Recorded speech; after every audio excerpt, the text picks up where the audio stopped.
Welcome to Bean Stuff. Today on the podcast. We are talking about Brazil coffee. Oh, I'm excited. You're excited? Have you been to Brazil? I have been very fortunate being to Brazil. I was asked by the government of the Brazil. Of the Brazils. Yeah, it's a strange multiple thing to say. Brazils. Yeah. And they paid for my airfare and wanted me to be a judge at an international coffee competition. Yeah. Well, we'll have to get into that a little bit later. Okay. So yeah, Brazil coffee. I've heard so many things about Brazilian coffee, and I've heard lots of good things, and I've heard interesting facts about production, that kind of stuff. Where do we start? Well, Brazil is massive. I mean, it's the big machine when it comes to coffee. It's a big coffee country. It is huge. Well, and actually, real quick, what kind of coffee are we drinking We today? are actually having some Brazil Monte Carmelo by the Cerrado area. Oh, that's good, mate. Yeah, we should have. For those of you listening on the podcast, we are actually filming this one as well, and we'll be posting up a video. So I was going to say we should have had a picture of Brazil behind us. Oh, but mate. Well, you could imagine that picture as a Brazil back imagine there. it. Anyway, so yeah, it's a large coffee producing country and large country. Yeah. For me, being 15 years in roasting now, Brazil has been a big player in terms of it's one of those coffees that you use a lot as an estate just by itself. And it's great as a blender as well. And we'll get into some of that, particularly espresso. It's great to have it as a blender as one of your compositions in a coffee blend. But for me, two words come to my mind when I think about Brazil. One is, as you said, large. Maybe three words actually coming there. Another one is Bruno Sousa. Bruno Sousa. Yeah, he's introduced me really to coffee in Brazil way back 2004 or so when I first met him at the Caravan Coffee, and he's a very alive guy, just out there, big, full on, bit like Brazil, colourful, lovely guy. I like Bruno. I did a lot with Bruno. We bought a bag of peaberry, a Brazil peaberry. It was known as Zeno peaberry, the name of his dad actually. And when I went to Brazil, before I went to the competition, I went to Bruno's farm in the area there, and wow, it's wonderful.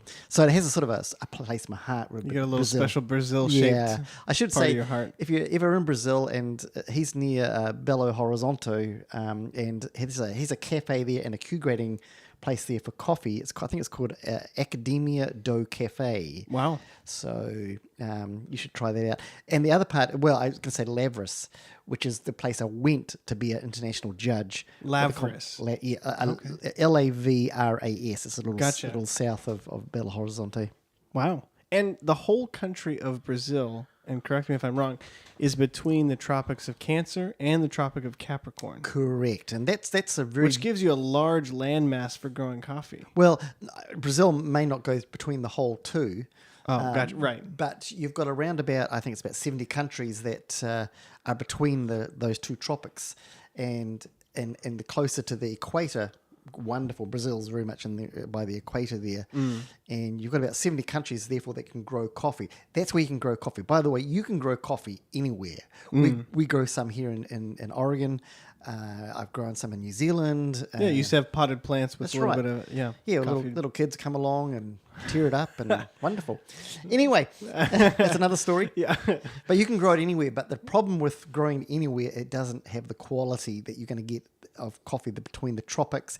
Then you've got other things like altitude that's going to affect it, and other things that make coffee really special and quality. Does that have something to do with as the Earth rotates, the seasons that are captured between the two tropics, or a little bit? It's the ocean currents around that area, around the equator, and it's also more. There's less seasonal variation as you get towards the equator, and that helps coffee countries, and it particularly helps Brazil. Because it's like in the Cerrado where they grow a lot of coffee. It's like three major parts they grow coffee in Brazil. And one's in the very kind of the bottom left kind of quarter of Brazil, right? There's the section down at the bottom left. Middle, south.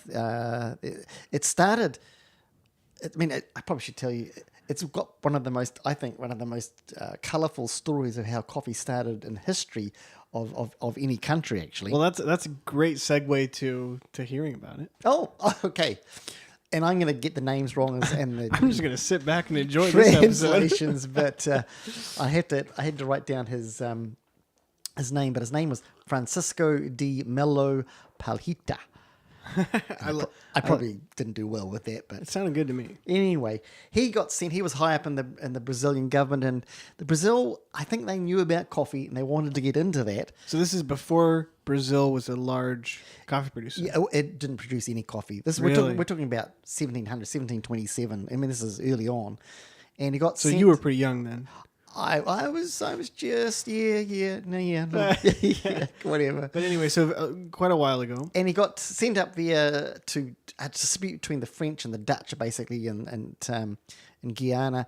And his idea was he's going to go there and do that. And on the side, he's going to get coffee. He actually asked for just straight out asked for some coffee seeds that were living, that you could take somewhere and plant them and they grow. A lot of places for many years in the Arabia Peninsula, they wouldn't allow anyone coffee out. They would even boil them to stop them Well, I remember being fertile. we talked about that in the you go. history of coffee episode we did. They would boil it so that it wouldn't grow. That's right. He got a big fat no, and what he had a backup plan. He was quite the guy, and he decided, the governor has a wife. Yeah. Dance. I'm from Brazil. I can dance. She can dance. And I don't know how this is getting a little abstract now, but they danced the night away. You're ad-libbing a A little. little bit so, and she was rather enamored by him. Yeah. And as a parting gift, she gave him a bouquet of roses, of flowers. Isn't that nice? Oh, that's so That's sweet. nice. Yeah. This bouquet of roses had been laced, I guess you say. It had little green seeds of coffee seeds inside the petals of the roses. So he took it home. He planted those. This is way up north now of Brazil. And that was the first time Brazil really had the opportunity to grow coffee. It was just It was just domestic, not much, and it took quite a few times to get it further south, where it is now today has become the powerhouse of coffee. Right. Wow. So I mean, it really almost the entire, like you said, the powerhouse of coffee today was started by a bouquet of flowers. Exactly, Reed. Exactly. Wow. Yeah. That's pretty incredible. Again, I think coffee is so surprising in the ways that I don't know, I'm just so amazed that coffee exists and is so plentiful and in the ways it does, because of the way that it came about was so, Yeah. just ridiculously It's amazing rare. how the history of coffee, how it's gone from one place to another. And I had talked earlier about, I had mentioned, I guess, that Brazil was a large country. Yes, yes. Not a company. It is I'm looking at our notes here, it's the 5th largest country in the world by land mass. Oh, just as size as a country, it's huge. Yeah, no, yeah, exactly. That's an extremely large country. Wow. 5th most populated country as well, so a lot of people. Population is huge. Wow. And what about Brazil specifically is so good for coffee? Like, is it climate? Is it the terrain, or how warm it is, or anything like that? What's the, or I guess there's probably more. Well, there's a lot of things, and all the above you just said actually is definitely in there. It's still a lot of rainforest going on, and there's a lot of controversy about that.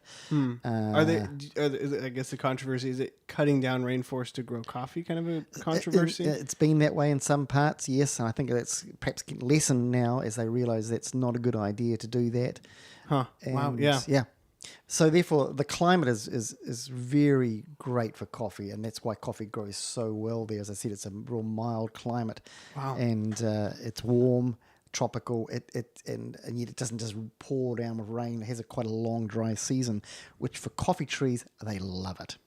Well, and I think that what was I thinking about? I was reading through our notes, and one of the things that caught me was the consistency of the country's climate, like you were saying, and how conducive that is to not only the growing of the coffee, but also the processing of the coffee. Yes.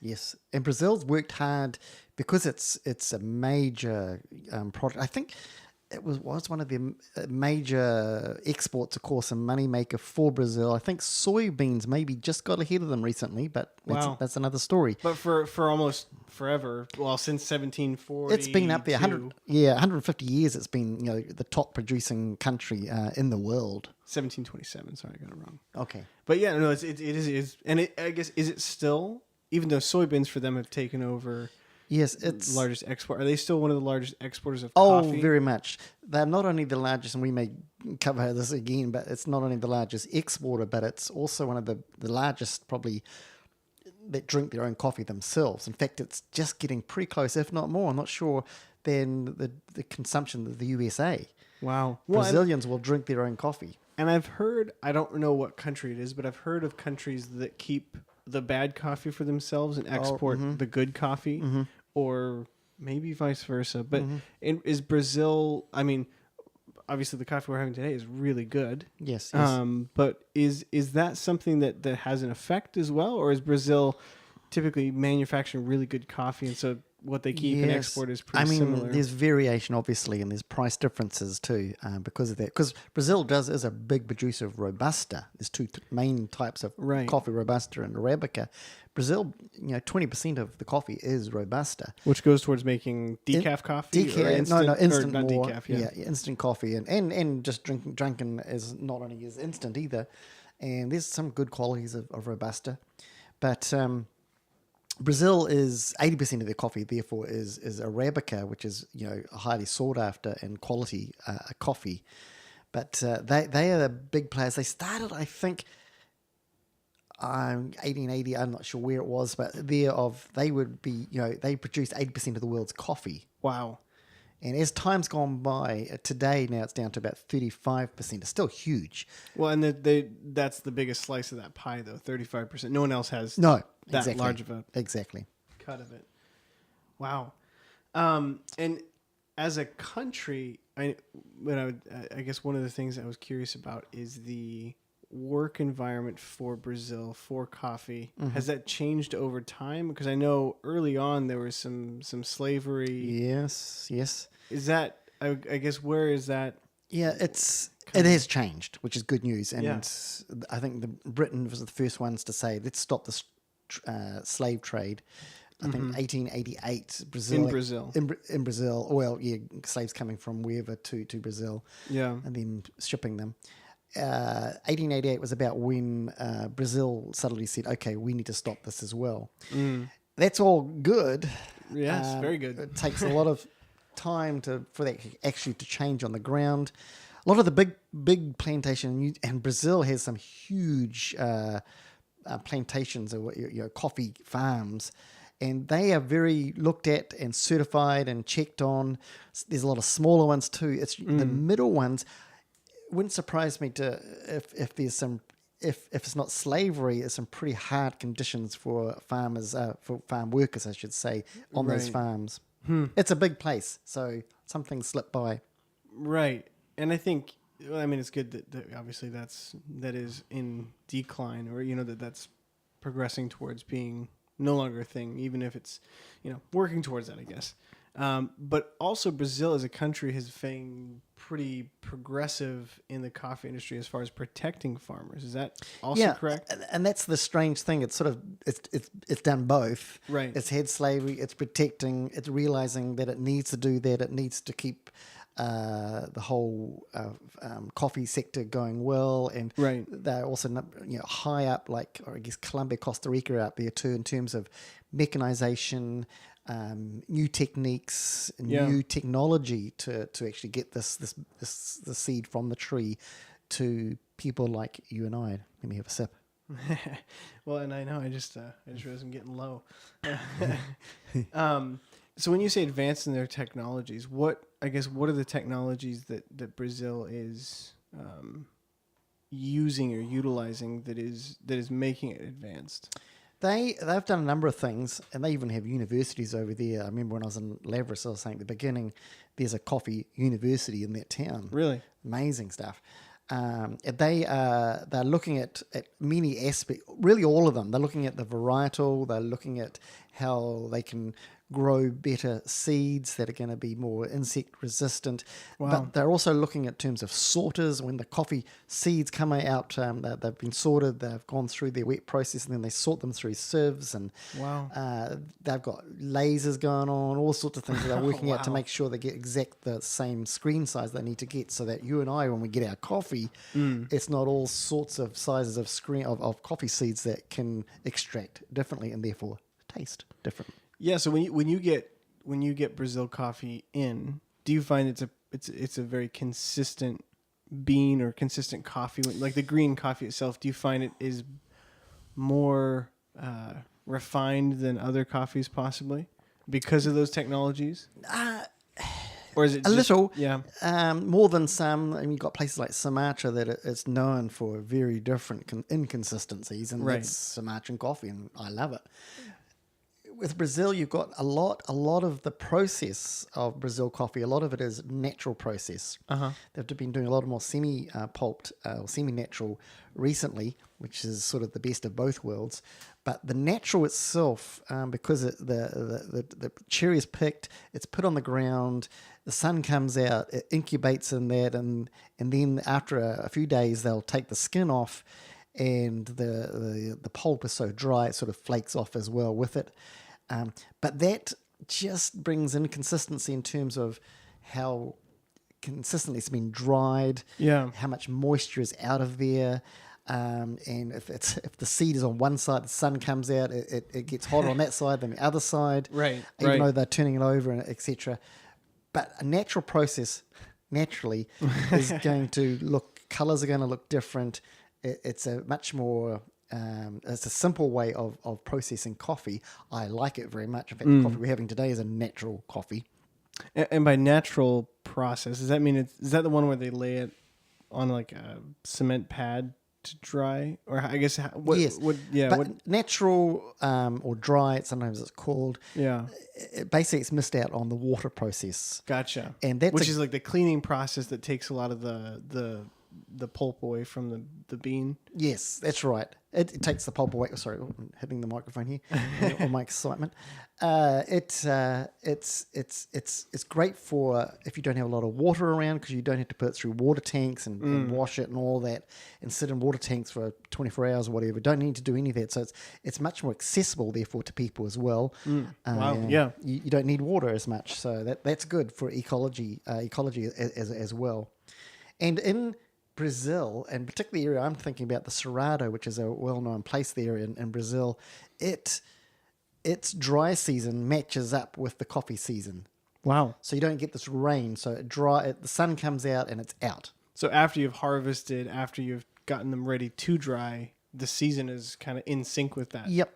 So you're not going to suddenly get downpours of rain like in other Peru, Indonesia, other places. They get some pretty downpours, and that's really hard on a farmer. What's the one with the monsoon? Monsoon. Well, it's called monsoon India. That's not. Yeah, it's Coffee, not yeah. Brazil, but Yeah, monsoon Indian coffee, and it's different again. That's another but I mean, it's variation. just a different effect of the weather and all Yes. that kind of stuff. There they want the rain and the monsoon, but that's another story. Yeah, it's another story for another day. Wow. And so when I guess I'm just curious on the Brazil side of coffee, when you have so you can get Brazil coffee that's been naturally processed with the pulp, and you can also get a water processed. You or can get depulped wet. or wet. More, you're going to get the semi-pulped, which semi, as it says, it suggests it's in between. So that again, we haven't gone into detail of this, but you take the cherry off the tree, the coffee cherry off the tree. They take the skin off, rather than just put it straight on the ground, and that's natural. They take Right. the skin off, and then this pulp looks like honey. And sometimes they call it the honey process. It's almost like a mucus kind of membrane around it. Yep, it's just very slippery, slimy stuff. And they actually use that, put it on raised beds, and they turn it over and over, and they let it Wow. that mucilage soak back into the bean as well, without the skin on, which would make it natural if that was the case. And so even getting coffees from a similar region or the same farm, if you could, pulp versus semi-pulp versus wet, you're going to have possibly a very different flavor. Yes, it's not going to be hugely different. It's a tweak again, rather than just totally change the whole situation.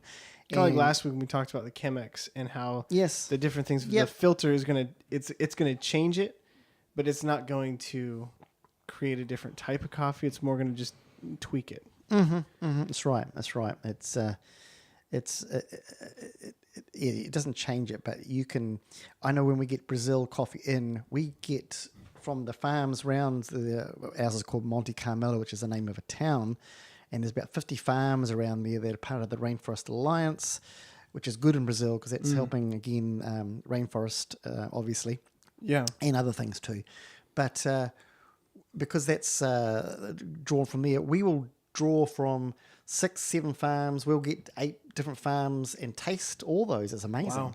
And we tune in on or home in on one that's similar to last year, so it doesn't change it completely. We're looking for us in our coffee. We're looking for a peanut note, and there's other things we're looking for too. You know, there's a good body, not much acidity, which is typical Brazil.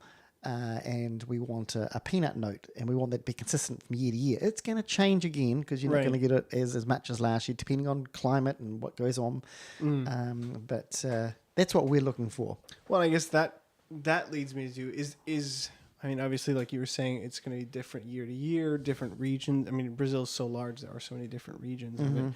But is Brazil as a whole? Does it have a flavor profile or any characteristics that are consistent throughout Brazilian coffee that you can kind of go, oh, yeah, this is Brazil. Yes.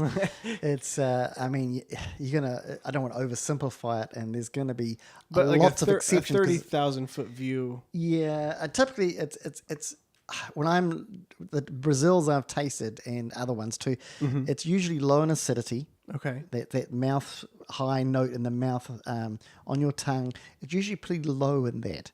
And it's usually very smooth. It's quite viscous, and it's quite heavy in other words. And it's a very smooth, and it usually got sweet flavors. When I say peanut, it's not necessarily this dried out sort of thing. It's more of that sweet, oily peanut sort of feel to it. Yeah. Or taste to it, I should say. Like a chocolate, nutty. Chocolate. Yes. Yes. If you like chocolate, you'll probably if you like chocolate, you're going to like Brazilian coffee possibly, but you may not want chocolate in your coffee. I had someone when we had you sometimes put the flavor notes on the coffee bag, and I had chocolate or peanuts had it on the bag for the Brazil, and she, I can't have that. I'm allergic to peanuts. Oh no. But it was just one of the flavors that you. It's just a natural flavor. It's not peanuts. There's no peanuts added. Exactly. Tricky. Processed with it. Well, and I've got in my notes here something interesting because I'm looking here. Coffee produced in a certain part of Brazil may actually have some acidity. Oh, I guess it could. I'm not there on those notes where you were at that.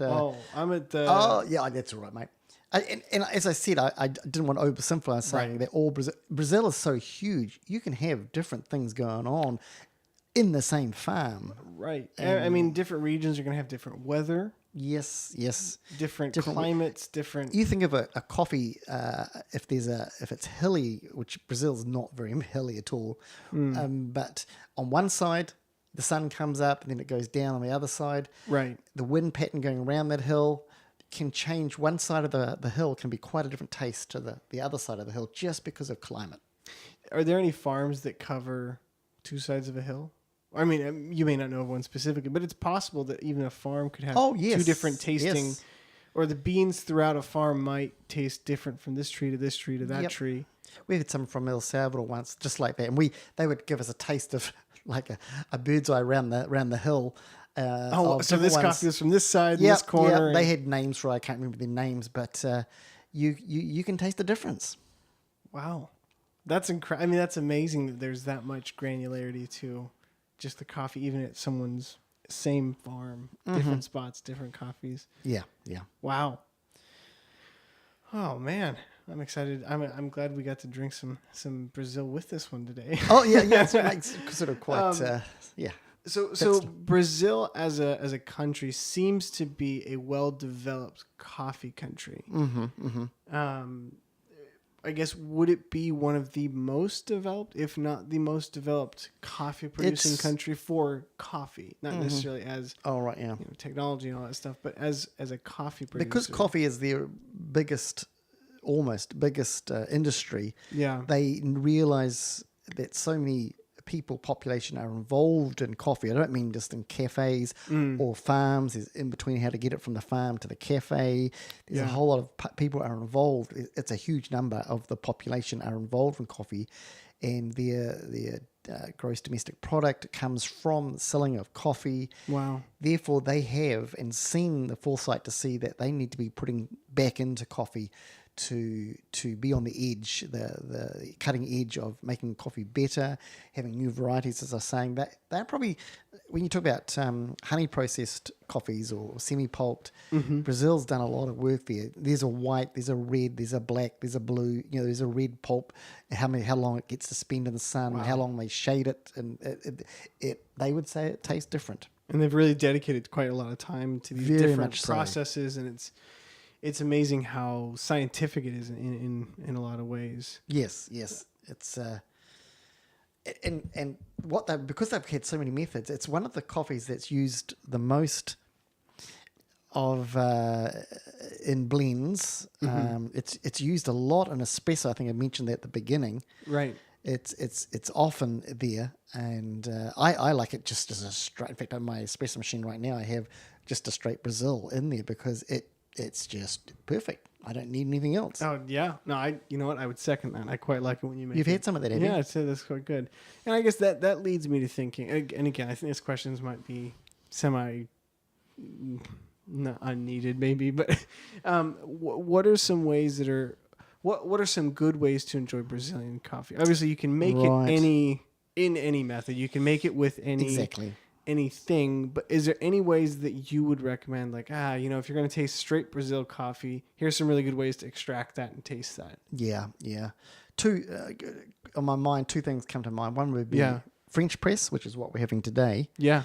And French press is good at highlighting the body of a coffee, and I've already said that Brazilian coffee is full of body. It would get a high score for body, and it's a nice, almost like a dessert coffee sometimes, with that heavy body and that chocolatey notes and the sweet notes. It's kind of a nice. Yeah. If you like chocolate in the morning, it's probably a morning coffee too. Fair enough. I guess it depends on what you what you like to eat at what time. Croissants. No. So we should have that for the next episode. Okay, no problem, mate. But so French press is a good way to pull out that body and those notes. French press that are great for coffees that are lower in acidity.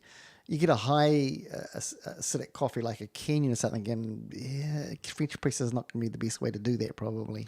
Well, and as a quick side note, is there, I guess, coffee, like a Brazilian coffee, do you see it blended with high acidic coffees sometimes to counteract that? Yes, you can do that. And here you've got to work out your proportions, and I have one of the most exciting jobs out there because, when I finish roasting, I can start going to the back of our facility and I start having proportions like we're talking. Okay, Brazil. I've just told everybody that Brazil is a great espresso. What say you put it with something like a Guatemala that's got some high acidity? Yeah. Ooh, okay. When we do 20% and 80%, woo, that's got a high acidity. Let's make it 50-50. Let's make it 80-20 and see what it tastes like as a French press, as a pour over, as a Hario, or as an espresso particularly. Yeah. Yeah, it is incredible. On its own, it has this flavor profile, this construct of flavor, but then added with other coffees, you can use that as a to add on to something else. And, something else can add some brightness that it may lack or something like that. I think that's particularly, as I was saying, it's used in a lot of blends, whether you're having a pour over type blend or an espresso, because it adds that body and sweetness that you'll lack otherwise. So if you're using if you're using it in espresso, yes, it can offer some body and some sweetness that may not be there in other coffees. That's right. Which is the whole point of a blend. Right. You can use the good points of two coffees, being careful that you don't overdo it and one starts shouting so loud that you can't hear the other country because it's just too loud. Right. Well, that might be something interesting next time you get a cup of coffee. Yes. You or me or anybody listening, is to, if it's a blend, if they don't specifically say that it's a single origin or something like that, to ask what is in that blend. Yeah. And like we've said before, if you ask that, scared to say facts, but 90% of people I feel like would be super excited to share that with you. And Well, 60% perhaps. whoa. I don't know. Yeah, I think. But I mean, like, I don't. It doesn't hurt to ask, and I think that it. No, I don't. As I said about coffee roasters in the past, unless they've got some reason for particularly not to do it, but they're keen to share what it's like. Because even if you go home and say they said 60-40%, Well, and they may not give you a percentage. Even, they may but not if even they give you the different coffees Yeah. in there. and even if they did give you the percentage, how they roast it's going to be different to if you're roasting at home, for instance. Right. You're going to do it very differently. And is Brazil good for cold brew as well? I haven't had it that well. I've had it. I was going to say I haven't had it that much as a cold brew, but at work they've been using it as a cold brew, and actually it tastes really good. I'm not really a cold brew sort of coffee Now, drinker. is it cold brew on nitro, or is it just cold brew by straight without nitro? Oh, both. Gotcha. Yeah. And it works well for both. It does. Yeah. No.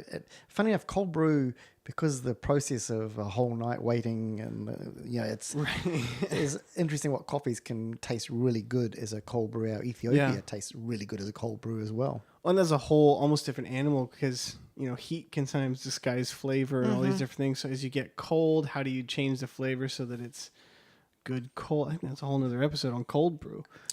We may need to get a guest in on about I that. know, get an expert. Yeah.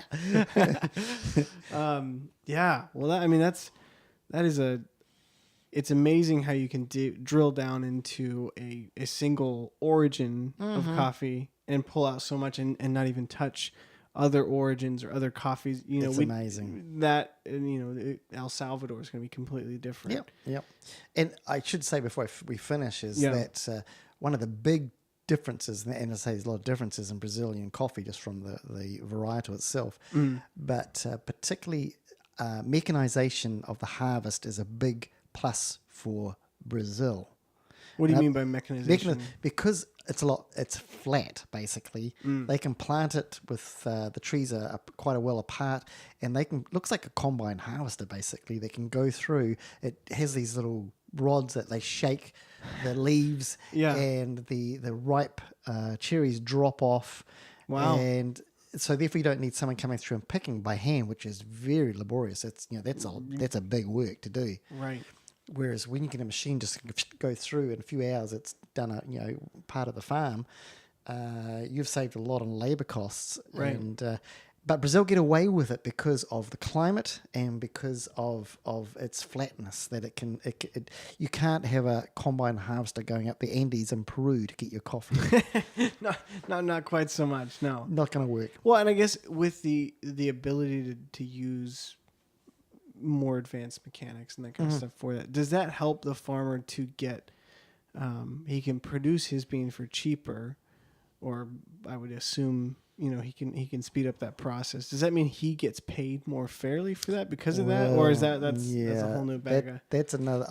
It's Bag of worms. Unfortunately, not always quite as easy as that. Unfortunately. Yeah.